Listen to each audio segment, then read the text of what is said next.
Oh.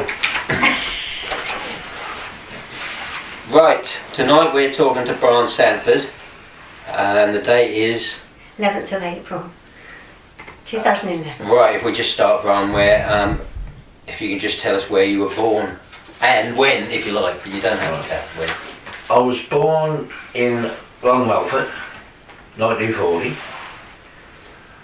and after then I went to live with my grandparents, which was been a war baby in 1940. My mum and father moved back with me because they moved to Melford for a little while. Because mum was in there, was Red Cross nurse or Blue Cross nurse, and they moved back into Gestingthorpe soon after I was born, and went to live with her mother, which was my grandmother, which was then, not going to say 1940, and I lived there 21 years till I married Pat. Well, I see. And then and brothers and sisters. I know Yeah, you've got a brother, haven't you? two sisters, Two sisters. one brother, twin brother and sister, small ones, and which I know over 16 years, but yeah. So they're younger than you, and then you have. Well, I am the oldest, yeah. You're the oldest. I'm the oldest of four, yeah. And what did your father do apart from the wartime? Well, yes, right. He done. He's a lumberjack most of the time. Oh, was he? In this country, lumberjack in this country. Yeah, he done most of his work was logging wood all during the week, and then distributing it around Walthamstow and Park Leytonstone and all London bag by bag on a Friday, Saturdays. Also delivered wood locally around Glamson, Melford. Yeah. So would you used to take it down there from here?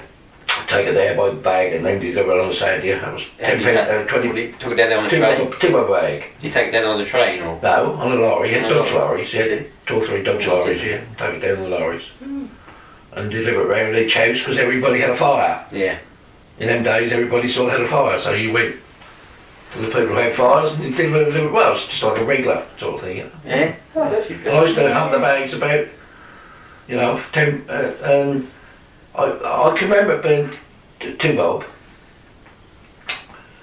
which is what's the old crown now, isn't it? 2 bob. Then I did go up to half a crown, so I tried to nick a half a crown once off the old chap, so I thought I'd earn more, and he paid me, because he used to pay me half a crown a week. Yeah. And that's all I got, and I won a lot of money. I used to get the pictures down in Cavendish, and on the bus fare and your fish and chips for half a crown, which weren't too bad, but I nicked a half a crown and put them in park. And all the rest of the lads who who used to come and deliver, knew I'd done it, and so did my old chap. Yeah. And he come straight to me, went after, he went, "You owe me half a crown." I had to go back to him. "Don't try that again with me again," he said. So, I mean, there might have been 100 bags of wood on that lorry, on them lorries, but he knew one was Yeah, did he? I don't know how he did, because that was the first pub we were in all the way back then. Yeah. Did they have a pictures in Cavendish? Yeah, they had a pictures in Cavendish. It was on the green, opposite the green. Was it? Yeah. Oh, It was called, what's that called now? I wasn't called the Flea Pit, was it? I think I could have been called the Flea Pit. I think it was the Flea Pit.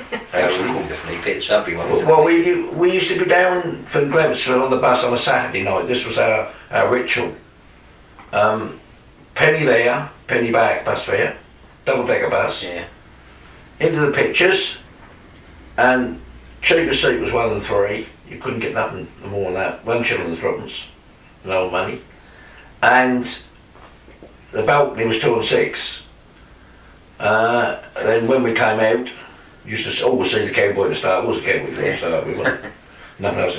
Sometimes that'd come on upside down. The cowboys would be all upside down, and everybody else would be chucking oil like coming at the bloody screen. But anyhow, we used to do that. When we come out, that was 8pence for fish and chips, and there was a fish shop right opposite, across the other side near the green. Yeah. Where there's houses, there are houses now. Yeah. There's a fish and chip shop there, 8pence, and that was your Saturday night. That was the highlight of your your week, really, wasn't it? Yeah. That was in my teen days. Yeah. And was that during that time that you got your interest in animals? And nature that you've always Well, had? always had an interest in animals and nature because I suppose being brought up, my great grandfather was farmers, my grandfather were farmer butchers, Yeah. so I've always been around animals. Not for meat reasons, but because I mean, like when you come back to ferret and things like that, I mean, it's all about animals. I mean, that's getting a happy medium between sort of breeds and things, and really, I suppose that's probably what I do. I've always had that interest in. I always had interest in dogs. Did you have a dog when you was a Yeah, well, my grandfather had 50 greyhounds. Did he? And one of those was there was a lot of pubs in Glemson. There was, I think, about 7 or 8 in those days. Starting at the Three Turns at the bottom of the hill in Glemson, and you used to go right through the village. I think it was 7 or 8. The Prince, the Cock, the Angel, the Crown, the Cherry Tree, and anyhow, he named 6 of the dogs. He's greyhounds. He had over 50, and he kept them in an old slaughterhouse. And they used to course them on a weekend on the hills of Glemson. Yeah. And have the bookmakers come there and money and passed hands them days. And he one of them, I think it was in 1889, I can't say which name of the pub it was, but one of those won the Greyhound Derby. Yeah. Renowned, it's in the record books where that one, I forget which one it was now, but and then the last I can ever remember of those greyhounds, they had this disease called heart pattern distemper. Because I remember putting lime in the slaughterhouses to try and get rid of it, but he lost nearly all of them. Did he? Yeah. And he never ever went back to doing that sort of thing. But we've had greyhounds since. Yeah. When we lived in Gestingthorpe, we had greyhounds of our own. So your first sort of dog was a greyhound. When was it? When you was a boy, or did you have a terrier or some sort The of? first dog we had at Gestingthorpe, the second dog probably was a greyhound. Yeah, I think it was. Yeah, Polly. Yeah, that was a greyhound. Yeah. She used to come ferreting with us. Hey? He used to come ferreting with us. Yeah, I remember you having a greyhound. Yeah. Yeah, I can't remember their names. But I had all other dogs. I mean. So we'd better come to how you and when and where you met Pat. I met Pat. So we dance. Pat will tell us off now if you get it wrong now, mate. Yeah. I was probably my usual self, drunk, which always was on every Saturday night, because we went in 31 pubs in Sudbury there was in them days, or 32. How many we got to before we got into the dance, I wouldn't like to say, but that went into the 20s and maybe the whole ruddy lot sometimes. And used to have a drink in every one. And sometimes you might have a little sing-song down the crest to finish up before we went up to dance, and I went up there, my usual self, you know. I was always the leader of the band when I used to call him Mr. Sudbury at one time, but I didn't really, anyhow. And where was the dance? Town Hall. Oh, in Town Hall. Yeah, I'll tell you who was the band, what's it tell me? Johnny Nice. Well, Pat Cantor. Yeah. He can join in a bit. Johnny Nice. Well, Johnny Nice one week, and Johnny Sullivan the other week. But we always went there. Yeah. And we never had to worry about getting home because the police used to take us home.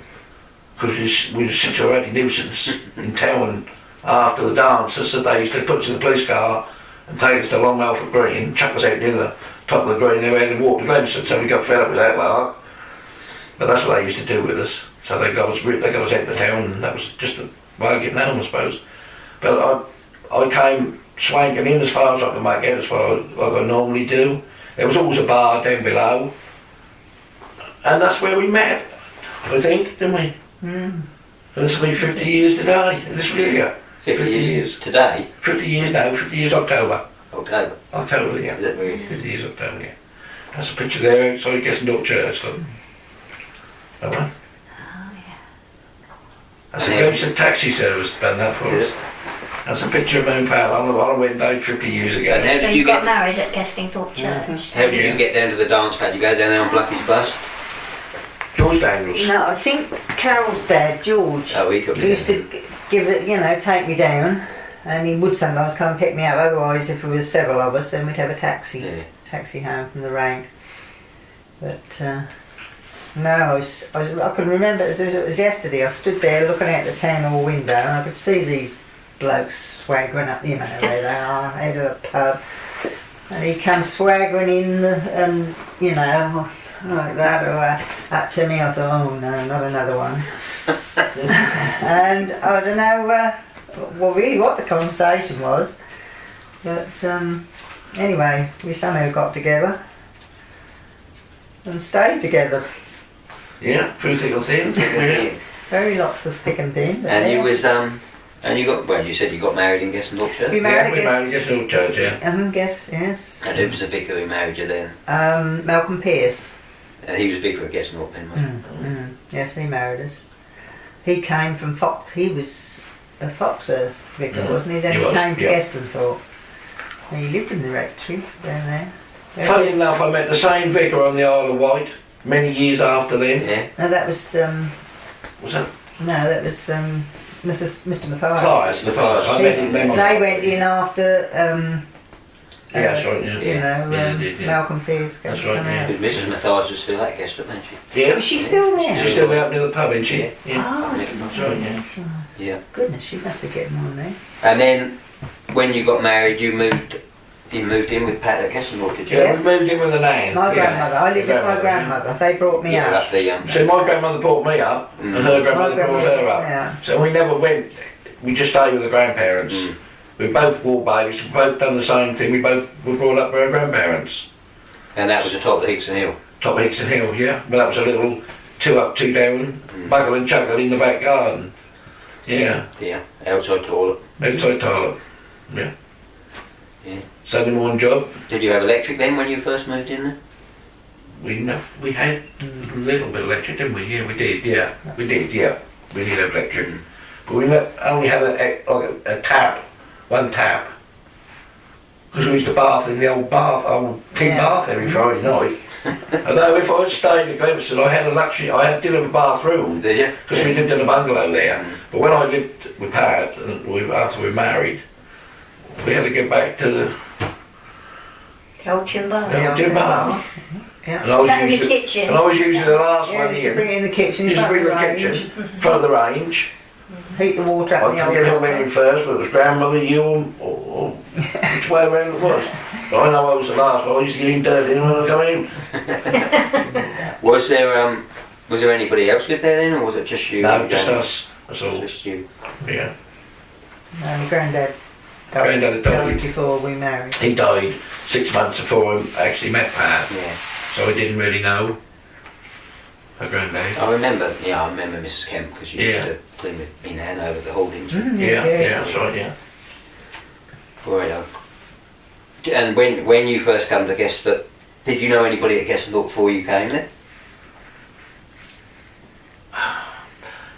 Not till afterwards. Then I knew people, 1 or 2 people, because my grandfather did live at Mead round there. Oh, right. Many years before, he actually used to deliver to Pat's grandmother, Yeah. to the house what we lived Oh, in, right. which was then 7 miles away, but he used to come over with a horse and cart Did he? and actually deliver meat. Yeah. Who was Yeah. that? My grandfather, Your from grandmother. Gleverson, yeah. Because he was a butcher, that way, every time they were the butchers, farmers, or all that sort of thing, yeah. But when they mentioned Teverson, because my father used to do Farrington for Teverson, Did he? as well as Nickney's pheasants. Until he got found out, I think, then he was quite popular. Alright.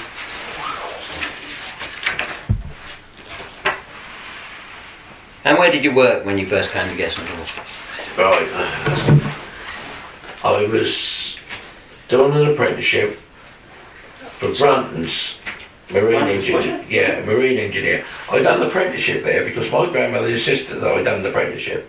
I loved my grandmother so dearly that I wouldn't do anything but what she asked me to do because she sort of ruled. She didn't rule me because no, I was unrulable, but she asked me in the nicest way possible, other than telling me, that she wanted me to have an apprenticeship. And I went to Brunton's in Sudbury, and I done 5 years or 6 years there, whatever it was, whatever it took to do an apprenticeship. As a marine engineer, I was born out the big old propellers for ships, doing the shafts. They were part of Stone's Group of London. And Brunton's, the only thing left of Brunton's now is just the front, what stands in the still stand there. I think it's still got a propeller on it. Mm. That's Got a and the shop. back, yeah, Got a shop in half of it now, hasn't it? yeah.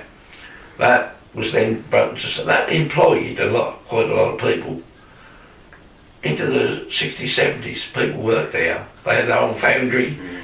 They had their own paint shop where they made the wood patterns, pattern shop. Then the turning shop and the fitting shop. Then the polishing shop when the propeller went out ready for the putting them together on them.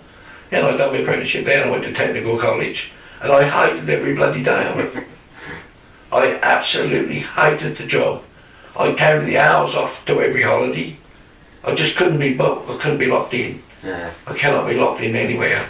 I'm so claustrophobic, and when them big old doors closed, I won't be locked in small space, but I was being locked in. Shut away And I didn't like being locked in. No. No. So that was against my principles. So after then I left, as I said, the day I'm 21, I should leave. And I left the day I was 21. And I went from there to Balfour Beatty? No, Whitlock's. Whitlock's, sorry, Whitlock's. I went to Whitlock's, Oh, I yeah. didn't know you was at Whitlock. Yeah, I went to Whitlock's, yeah. Who was at Whitlock's and Gestingthorpe when you was Oh, Frankie Nice, Walter, Alan Fox Ward, who else was there in? There was more than that, a lot more. Because the bus used to come through Gestingthorpe, pick it up from Sudbury to Bournemouth to Gestingthorpe every day. But I didn't actually go into the factory part of it. I went into the, as a service engineer, didn't I? Well, if you had something connected with engineering them days, providing your head was screwed on right, you could go anywhere as an engineer. They didn't matter what sort of engineer you was until you went to do the job. You couldn't do it, then they knew what sort of engineer you was. But that's the sort of thing, they'd done. I went there as a service engineer, and I used to travel doing the new, the diggers, they make the diggers there on old Fords. The old Ford units came to Germany, they built the diggers on them, and they went out all over the world, and most of them went to Schaefer in Germany, and they exported them, and a lot of them went on the Isle of Wight. And then they went different places, and I just go around and service them. Mm. I got fed up with that. Yeah, well, that closed in the 60s, didn't it, Whitlock? Yeah, but I've been there. And I then went to long time, yeah. I closed in the 60s, yeah. And then I went from there to Balfour Beatty. The pylon people. Mm-hmm. I worked for them for a bit. All the paddies there used to be about 10 to 14 Irishmen used to lodge in at Gestingthorpe, Red Line at Gestingthorpe. Did they? When Gwen had it, they lodged there, yeah. And I worked with that gang. I used to work about 18 paddies. Yeah. Quite an experience. Yeah, I bet. Mm. And then Was that putting up the pylons or servicing the yeah, pylons? I was working actually on these pylons just down the bottom of the field here. Yeah. I dug most of those, really. Didn't know I was ever going to come and live there. Yeah. I've done that. I've done them. Then I went out to Trinidad and I packed in and I went in the building trade, didn't I? Mm-hmm. Soon after then. It's all in a small amount of years. They weren't long periods of time. No. And then I went into the building trade with something like, I don't know, I suppose it's something I thought I'd do. That tied up with me to play football because I couldn't play football when I was with them because I had to work Saturdays and Sundays. I was on houses books at the time and they were crazy me to play for them. I did play for them on one Wednesday in the Brotherhood Cup competition I played against them. I come on, I scored a goal on the halfway line. I only just got on the pitch. I sent me cards, didn't know playing, I never ever went, did I? But anyhow, I got into the building trade and I spent most of my life Yeah. from there. Yeah, I remember you being in the... Yeah. Did you have Michael Finch work for you? Yeah, Michael Finch worked for me for a lot of years. We had about 100 people work for us at one time. We had Sandford Miles and Max and Builders and Three-Way Construction Builders, I owned all them companies. Colin Surley and Partners, I owned that. I'd done Done myself over a millionaire, but I didn't. And when you anyway, when you first come to Gestingthorpe, but at least well, you had a motorbike and sidecar, didn't you? I had a motorbike, yeah. That was I'll tell you exactly what it was. It was I started off with a Bantam's 125. Yeah. Bantam 125, didn't we? Mm. Bantam 125. So, Then we had a 175. And did you go on the back paddle? Yeah. yeah, I used to ride it. She used to ride it. Oh, you used to I ride used to ride it and I used to sit on the back. I don't know if I was too drunk to sit on the front or well it was in them days, but she used to sit on the front, she used to ride it.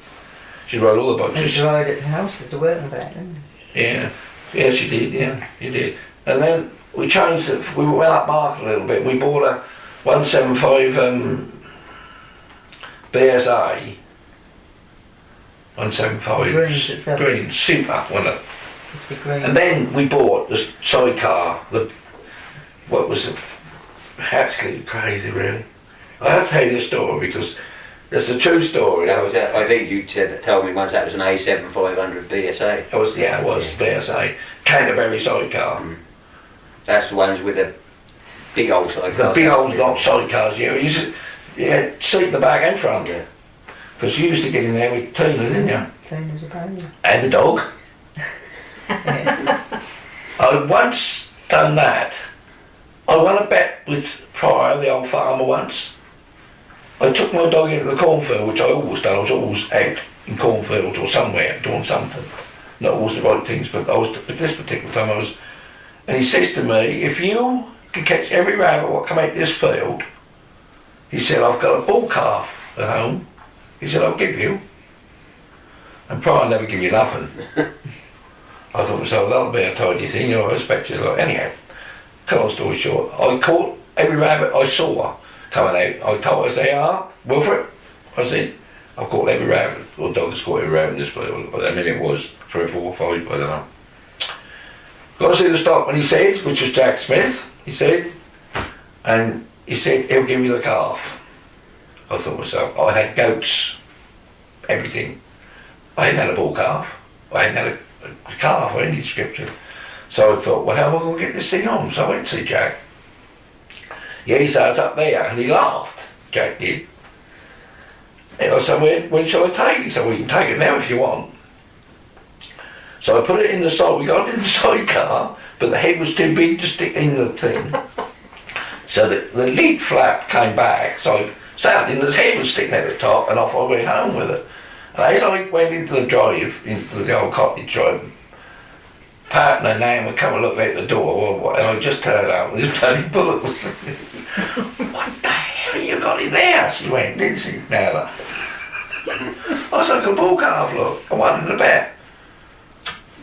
What she said, I don't know. She weren't very pleased, anyhow. Anyhow, the next morning, I asked Jack how, I didn't really know how I got to feed her, I'd give it some milk and stuff like that, anyhow. That weren't a very well calf at the time, they weren't very well calf, as you wouldn't give it to them. And the next day I got to go play football for Brentford. I've got to tell you this has happened, otherwise you never understand this to be a story at all. And anyhow, I went off to play football, we fed the car, put it in the shed, left, I come home, and I died. And that blew up a little bit. Well, Jack came and done something with it, which they could do with cars, let the air in on, but that was too late, they'd gone. And rigor mortis has set in, and I had a few jars, and I said, well, I have to bury it tomorrow morning. Well, living at White College, or living in Gestingthorpe, as people know, it's like digging a road sometimes. The ground was so bloody hard, you just couldn't do it. Anyhow, I wasn't very good at digging this particular Sunday morning anyhow. We did dig a grave, but it wouldn't fit in the grave. So I said to Pat, I said, go give me that saw. This is not callous or anything, the thing that died was dead, that was going to be buried. And so I just sawed the 4 legs off and put them in, and I buried it like that. That may seem a very callous thing to do, but that is a true story, isn't it? Yeah. Yeah, it is. Now where can we go? Now you had a lot of animals, because I remember you had a lot of animals. An awful lot. You might want Goats. to. You might want to tell us what sort of animals you had. I know you had a lot up there at one time. We had everything. Waiting for pigeon racing, didn't we?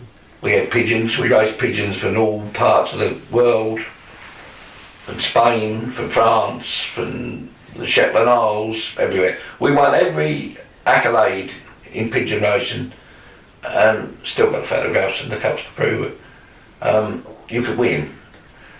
The most coveted prize is to win Terzo, which is out there, out the Hebrides, and that is about 560 miles. That was to White Cottage, Pat Sang Loss, which we called them. And we once had a pigeon win it for us, didn't we?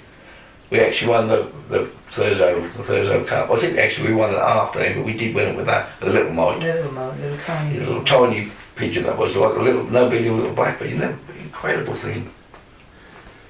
And that went to, didn't matter where you sent that pigeon, that always came home. That was an exceptional thing. The Japanese, I don't know who they were, but they offered in them days about £7,000, £8,000 for it. But we wouldn't sell it as much as we wanted the money. Could have done with them days, we never did sell it.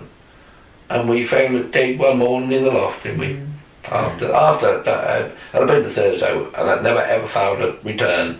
That was a cool little mite, didn't we? It's tiny. Tiny thing it was. And you had guinea fowl, remember you had Guinea fowl, yeah, we had lots of guinea fowl. They used to chase all over the Foxes, place. we had foxes. You had some foxes, did you? Foxhounds, yeah.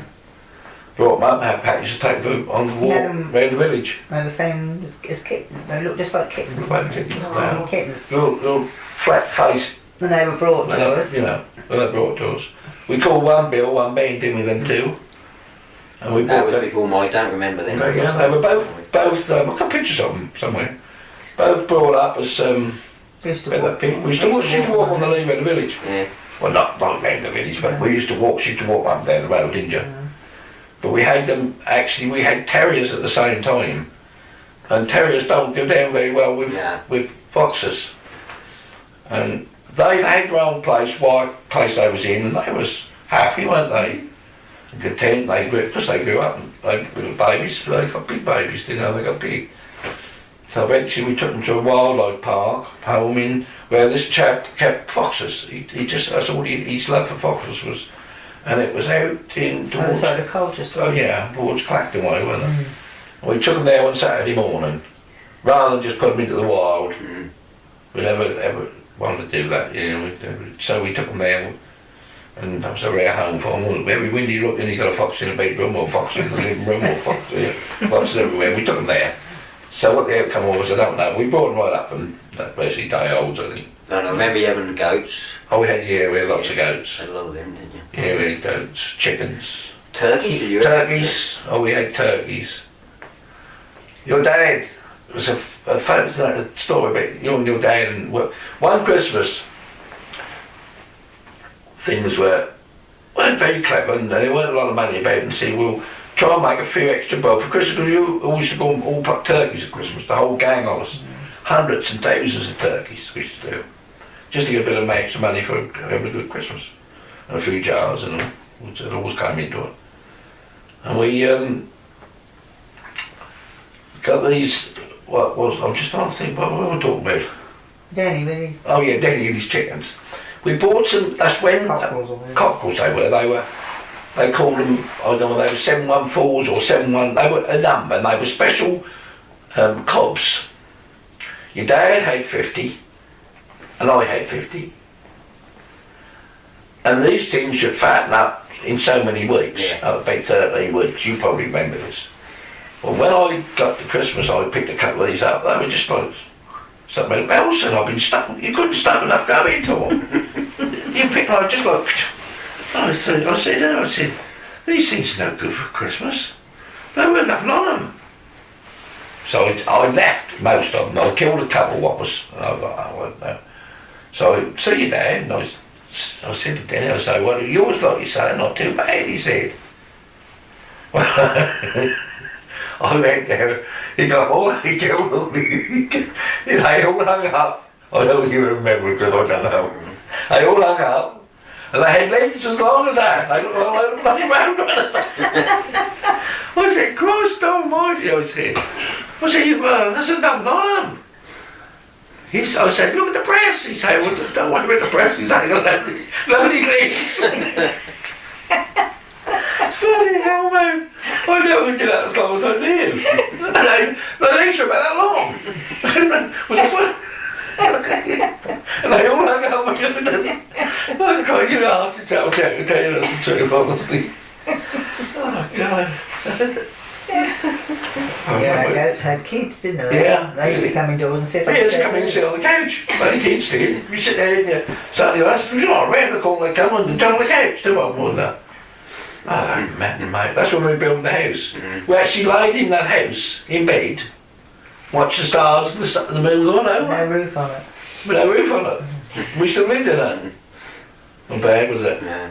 For a boy, a girl. And because you was a great pharaoh, weren't you? Farron, yeah. Farron. Perhaps you'd like to tell us a bit about what you got up to, Farron, and who you went with. Yeah. Well, Tony Smith was my number one. Oh yeah, Tony. Yeah. He was always, because I met Tony, he was the first one I met when I went to Gestingthorpe. Well, he's a friend of Pat's, so they went to school together, but he was a character. I suppose put me with and made two bloody good characters. Then there was Ray, who lived with Carol, you know, Yeah, Ray Williamson. George again, Dickens. Mm-hmm. What characters? You couldn't have went with more characteristic people. And funny enough, talking about ferret, we used to go, we done days and days, we caught hundreds and hundreds. We caught that many of the rabbits, we used to get diapers of Cambridgeshire to come in and pick them up. We used to get 50 pence a piece, 50 pence a rabbit. But I mean, we exported abroad to Ireland and New Zealand, Australia. I forget that was New Zealand, because New Zealand never had any ferrets. And Pat used to breed, and Pat looked after them the whole time. I never looked after all of them. She had boxes and boxes of ferrets. I mean, if you're experienced of ferrets, it's not too clever. Once they kill them with chickens, then they kill them with rabbits. And we were in the boxes, because we kept rabbits and all. We always kept rabbits. Your dad always kept rabbits. I always kept rabbits. Everybody kept, I kept, whatever I kept, he kept.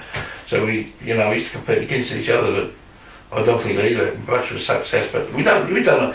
Actually, I hold the world record still today. A triple world champion putting ferrets in trousers. Oh yeah, I remember that. Yeah. Yeah. Yeah, I can remember. But I did do I thought that was a joke. no, I am still the world record holder, yeah. Still am the world record holder. Up to There's a this picture of day. that somewhere. There's a picture of them, I've got pictures of those. Picture of everything somewhere. And where did you go and do this? We done it for the Lions Club of Sudbury. That was a charity function held at the Priory Stadium, Sudbury Town Football Club. There was over 2,500 people there that day, and we stood on an old trailer which was all made up. I also had in the process of doing ferrets there, I done it on BBC, ITV, BBC Two. Yeah, they interviewed. And that's all there was. They all came and interviewed me, the whole lot, for the preview of the big show that day. Then what happened was, when they done the actual show itself, Danny Rowe was one of the subscribers to it. And that was all done, like I say, for charity. And there was a bit of a laugh. They even had a doctor on hand in case someone got badly bit by one of the ferrets. Well, also being a bit of a gamekeeper, I've done a bit of gamekeeping in my time, part-time keeping. I was also a great poacher. One of the best there was, if I had to say so myself. But other people would probably agree with me on that score. Not many things they would. I was a poacher of a high esteem, really. And I met many poachers on my travels, even around Gestingthorpe and Balshams and places like that. But this particular day, we had this competition. They put this trailer up, and it was about 2:30, 3 o'clock, the kick-off time. And they offered people who would like to come. I took about 8, 9 ferrets down, didn't I, in the boxes, didn't I? You took some of them. I don't know how many I took. I took a load down. But I knew some of them, because they were ferrets I knew. They'd travelled in my trousers before, because we were doing a bit of ferret, which you had to in the first few days. When you're doing ferret first of all, and great many heads, you kept ferrets in there, the best place to keep them. Better than carrying a box on your back, because you had a box on your back, you was sure get picked up. So you came in your trousers. So I had the old ferrets and I'd picked the three out I was going to use. But I was only going to use one of them. So I wasn't going to use three of them. There was two jewels and a dog ferret. And a ferret urinates every 20 minutes, naturally in life, even when asleep. Yeah, that's the thing they always do. So the longer you're going to stay there, you ain't going to smell very good at the end of the ferrets urinating in your trousers legs, which they do. I also took a lot of young ferrets down, in case anybody else wanted to have a go. Well, a few of them had come into the pub and they had got no idea, really. And two or three of them got on the stage and there was about 12 stood there. I said, right, they had been inspected by the doctor to start with, because you couldn't wear pants, nothing inside you. You have to have just your trousers. So the doctor inspected everybody. What a sight.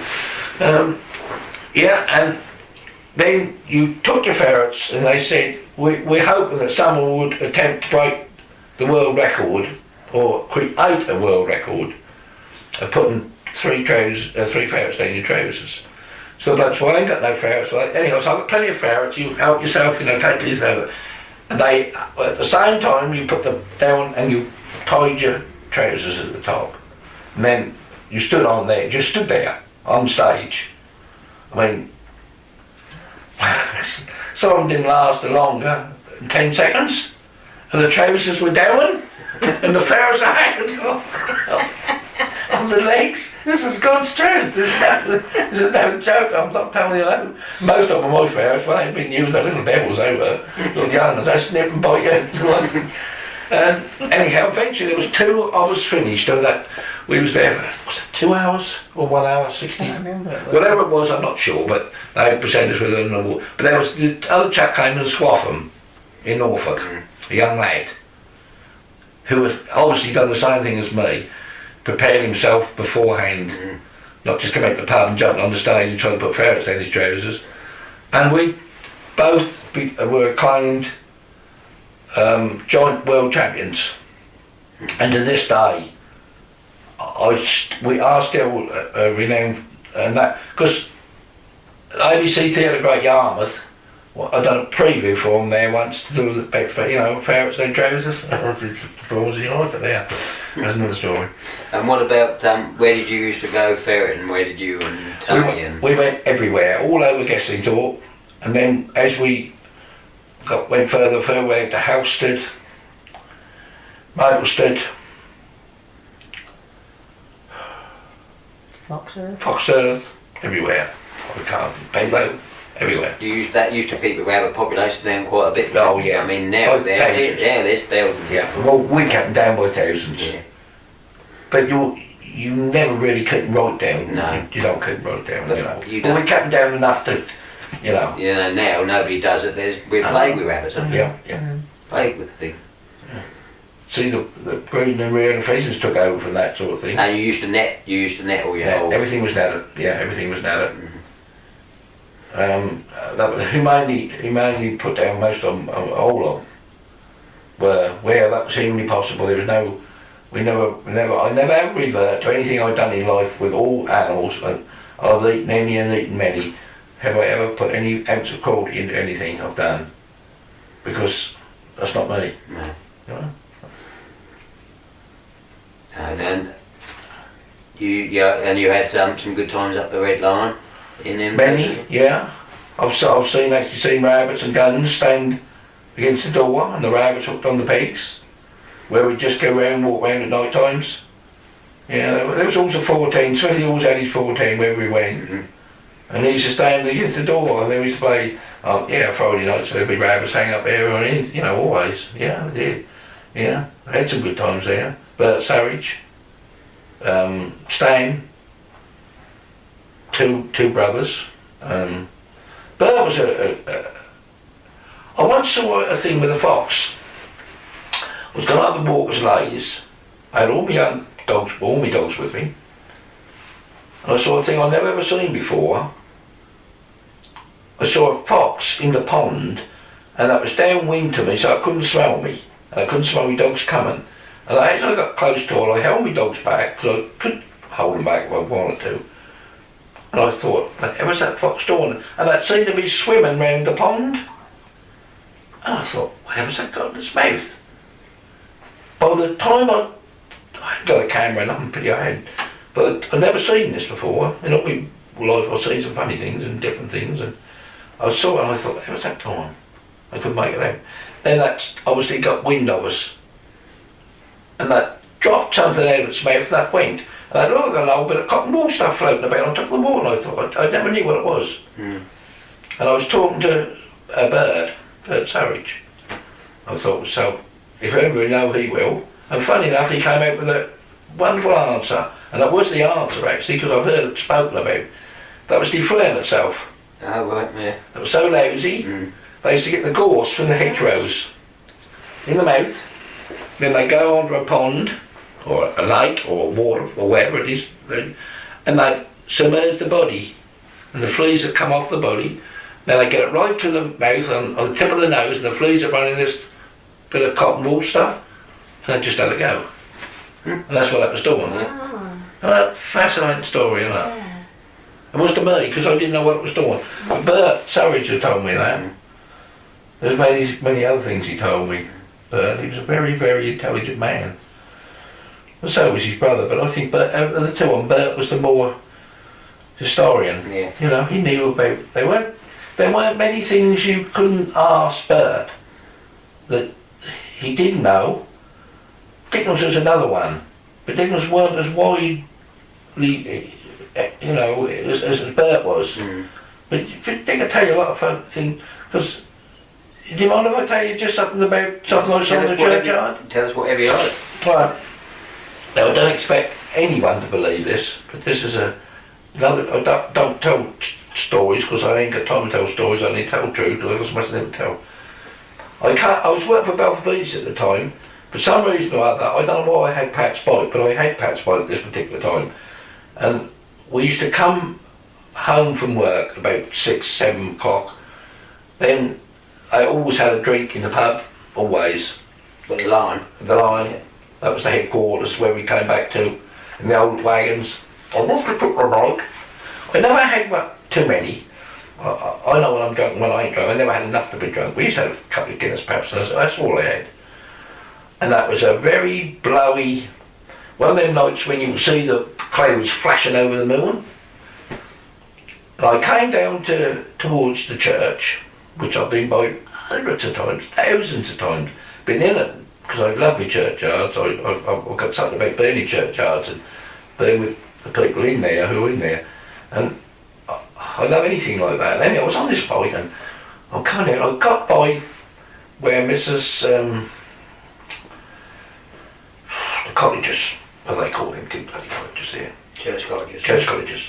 I was coming by there on Pat's bike, and I looked, the lich gates, I could see the lich gates were closed, which they always were closed.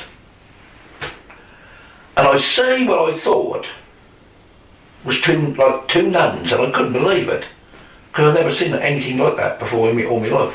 And I looked, and I thought, good hell, what the hell is that? And they came right through the gates, just God stroked me dead now, came right through the gates, so they were open, they just came through, they floated through. Well, did my bloody feet go on them pedals? I was gone. And I got home, and I know what these are the words she said. She said, I was what? She said, so you're still a ghost? I was like, bloody well, mate. And I never said more about it then. I might have, went on and told the story I've just told you. But this was many, many weeks and maybe months, maybe even years went by. And we was out ferreting one Sunday morning, which we always went on Sunday mornings. And for some reason or other, I must have told the story I've just told you. Dick said, they ain't bloody nuns. They're brides. Be brides. So do you know, you old twit? Because I do, he said.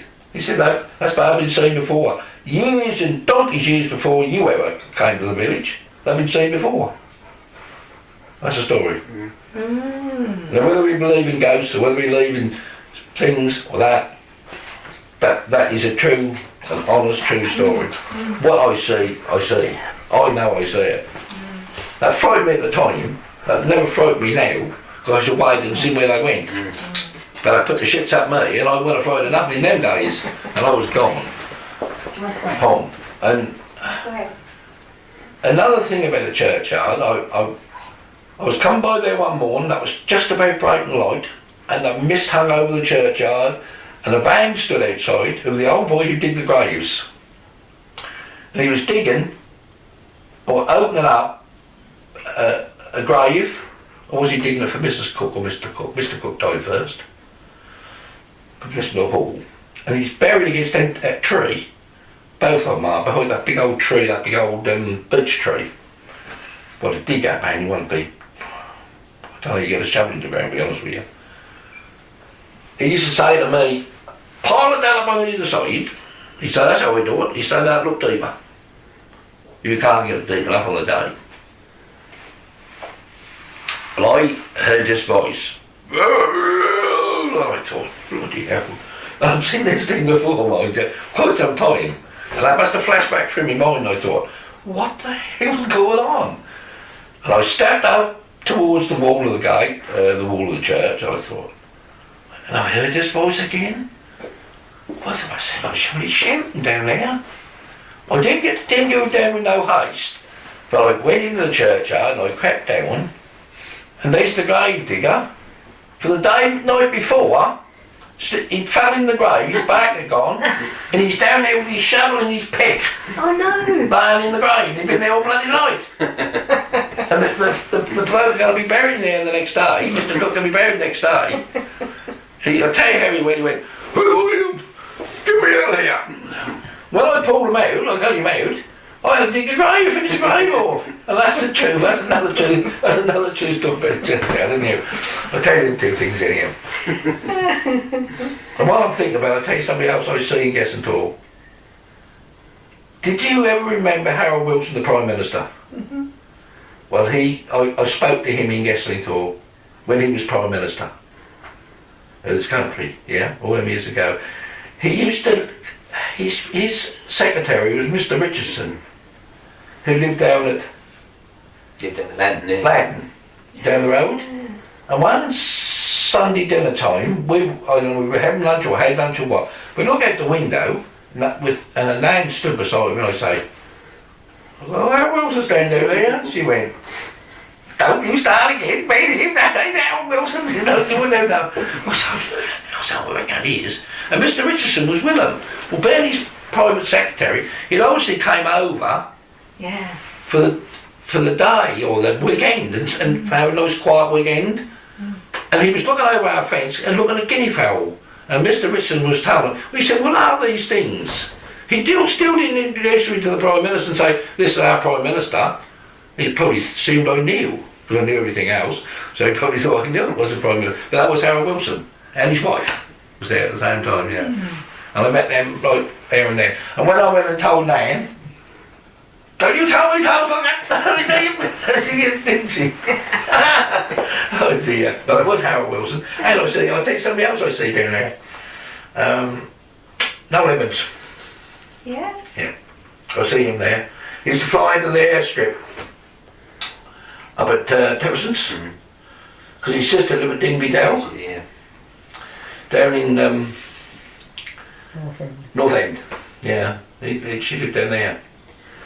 And he used to The fly. helicopter used to come Yeah, down. he used to come down, yeah. Always on a Sunday. Because I'll probably, we come back from the pub or go into the pub, I'd see them come in lots of times. Didn't know what it was for a long time.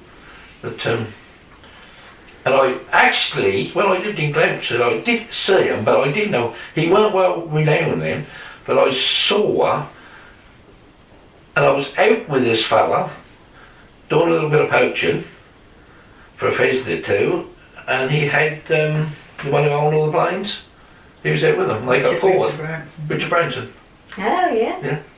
He was out poaching with Rodney Bullock. Yeah. So where did you go poaching? Anywhere where there was pheasants. Mostly gamekeepers were in the gamekeepers' cottages and in the pen, released pens in them days. And how did you get them? Did you just... I done most of mine with I used to have an old cane with a little hook on it. No, I used to shine the eyes and just flick my like that. Yeah. No, taking them as easy as you like. I met old Bob one night. Old Bob, you know, a character at Gestingthorpe. Bob, what's the other name? I don't know which Bob you're talking about. You still in that little caravan up at the Caravan Bob. caravan Oh, Bob? yeah. I met him out poaching one night. Caravan Bob, yeah. Funny enough, I was going along the bottom of Gestingthorpe, down the bottom along the thick hedge, a bit of thick hedge, down the bottom of Terrason's. You had to be careful because Terrason knew that people went along there, but if you were nice and quiet on a windy night, you was alright. And I was going along there, and I heard someone come the other way, and I thought, who's that? And that was old Bob Daniels, that's his name. He used to fill his bag up, and he'd be down Subby the next day, flogging them. I mean, you brace of fenders a fiver, it was a week's wages. It's a lot of money. That was a hell of a lot of money, believe me, that was a lot of money. And someone was going to have some, and I was going to have some and all.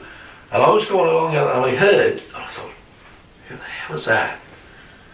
And I see this fella going along, and I thought, it looks like old Bob, and I kept quiet. He went by, and he must have, I only got the bag.